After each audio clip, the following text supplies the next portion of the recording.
चैत्र नवरात्रि की जो नवरात्रियां हैं, इसका शास्त्रों में बड़ा भारी वर्णन है।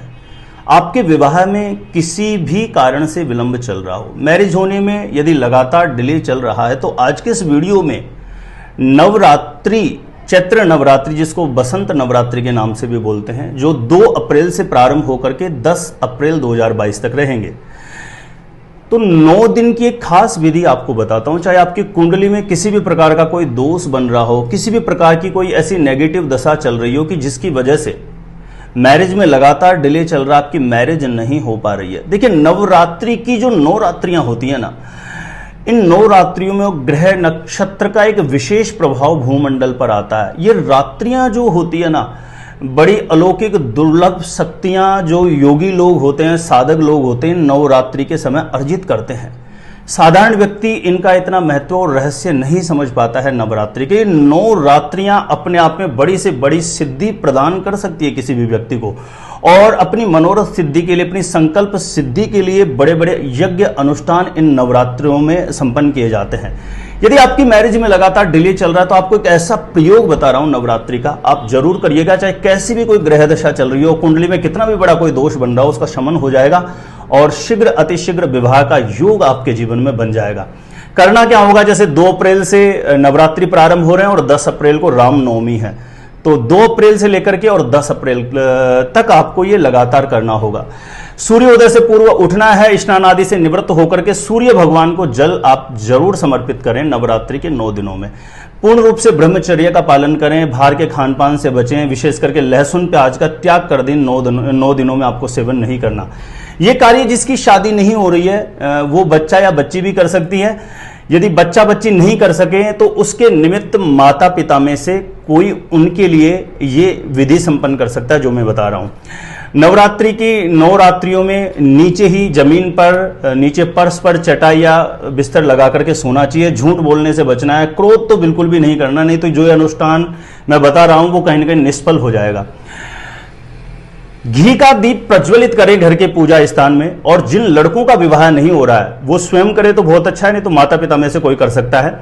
सफेद आसन पर बैठ करके सामने एक श्रीफल रख लें, उस पर गंगा जल का छींटा मार लें, और श्रीफल के ऊपर आप पीले चंदन का छींटा मार दीजिए, उस पर थोड़ा इत्र लगा दीजिए, और 3 गुलाब के पुष्प उस श्रीफल के ऊपर आपको समर्पित कर देना है। उसके बाद में आपको इस मंत्र का जप करना है।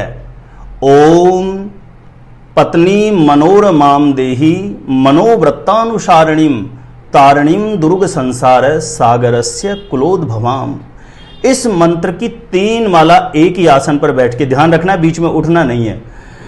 3 माला यानी 108 बार जब करेंगे तो 1 माला कंप्लीट हो जाएगी। ऐसे 3 माला करना है। उसके बाद में सच्ची शिद्दत से मां भगवती दुर्गा माता से मनोकामना के लिए प्रार्थना करें, और जो श्रीफल आपने सामने रखा है उसको लेकर के अपने मस्तिष्क से लगाएं, और अपनी मनोकामना के लिए प्रार्थना करते हुए उस श्रीफल को आप अपने मंदिर पूजा स्थान में वापस रख दें। दूसरे दिन से फिर इसी तरीके से इस क्रिया को दोहराना है। उस श्रीफल को सामने रखें, 3 गुलाब के पुष्प इत्र लगा करके श्रीफल के ऊपर चढ़ा दें, और गंगा जल का छींटा श्रीफल पर लगा देना है, और फिर ये 3 माला इसी प्रकार से सामने घी का दीपक जला करके करनी है। ठीक इसी प्रकार से जिन लड़कियों का विवाह नहीं हो रहा, उनको भी सेम इसी तरीके से करना है। उनको करना, मंत्र अलग करना होगा। श्रीफल सामने रखना है, 3 गुलाब के पुष्प इत्र लगा के चढ़ा देना है, गंगा जल का छींटा मार देना है, और अपनी मनोकामना के लिए प्रार्थना करना है मां भगवती दुर्गा माता से। और मंत्र करना है ओम कात्यायनी महामाये महायोगिन्यधीश्वरी नंद गोप सुते देही पतिम में कुरुते नमः।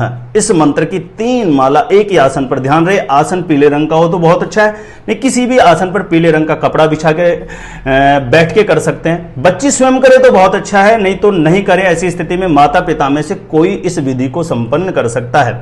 ये लगातार 2 अप्रैल से लेकर के 10 अप्रैल तक ये क्रिया जरूर करनी चाहिए। कुंडली में चाहे किसी भी प्रकार का दोष हो, चाहे बृहस्पति का बहुत बड़ा दोष होता है, जब ज्यादातर लड़कियों के मैरिज में डिले होने की स्थिति बनती है, लड़कों के कुंडली में शुक्र का दोष होता है, तब लगातार विवाह में विलंब होने जैसी स्थितियां बनती है।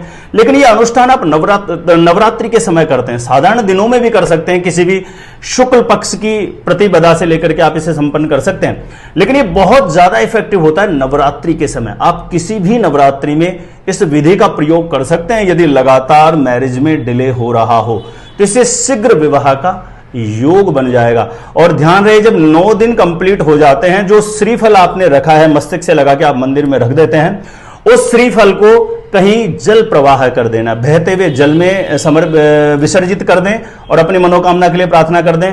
यदि बहता हुआ जल नहीं मिले तो कोई कुआं हो जिसमें पानी हो, ऐसी जगह कोई भी जलाशय में आप ले जाकर के उसे विसर्जित करके अपनी मनोकामना के लिए प्रार्थना करें।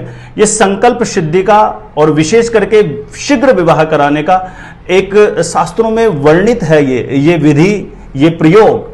आप इसको जरूर करके देखिए, शीघ्र अतिशीघ्र कहीं ना कहीं आपके विवाह का, मैरिज होने का योग अवश्य बन जाएगा। मेरी तरफ से बहुत शुभकामनाएं, बहुत आशीर्वाद है आप सभी को। और ज्योतिष गुरुजी यूट्यूब चैनल को अभी तक आपने सब्सक्राइब नहीं किया तो जरूर सब्सक्राइब करके रखिए। आपके जीवन से जुड़ी हुई बहुत उपयोगी महत्वपूर्ण जानकारियां लेकर के हमेशा मैं आपके समक्ष उपस्थित रहता हूं। और मैरिज से रिलेटेड किसी भी प्रकार का कोई सटीक जानकारी आपको प्राप्त करनी है तो ज्योतिष गुरुजी यूट्यूब चैनल की प्लेलिस्ट जाकर के आप अभी चेक कर सकते हैं। देखते हैं आप हमारा ज्योतिष गुरुजी यूट्यूब चैनल।